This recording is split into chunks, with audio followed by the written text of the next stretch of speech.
তিন জায়গায় প্রয়োজনে মিথ্যা বলা যায়।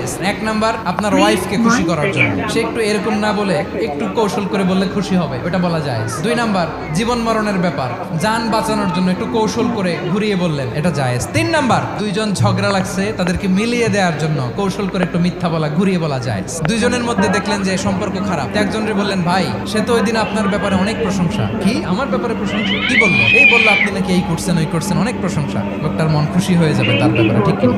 আবার তার সাথে যার ঝগড়া, ওরে যে বলুন, ভাই ওই দিন তো সে আপনার অনেক অ্যাপ্রিসিয়েশন করলো, অনেক, সে তো অবাক। ফির বলেন, এই যে দুইজনের ব্যাপারে দুইজনের একটু ভালো ভালো কথা বলে দিচ্ছেন, একদিন দেখবেন রাস্তা দিয়ে হাঁটার সময় একে অপরকে সালাম দিয়ে ফেলছে, সালাম দিয়ে বুকে জড়ায় ধরছে, আছে না নাই? আবার মিলমিশ হয়ে গেছে। কিন্তু আমাদের স্বভাব হইলো, দুই প্রতিবেশী যদি একসাথে বসে একসাথে হাঁটে, দূর থেকে দেখলে আমাদের জলে, আছে না নাই? ঘটনা কি? এই দুইটার মধ্যে এত মিলকে, এই দুইটার মধ্যে গিরিঙ্গি লাগানো যায় কিভাবে? আল্লাহর কাছে তওবা করেন, এই মানসিকতার যেন আমরা না হই, আমরা মিলিয়ে দিব।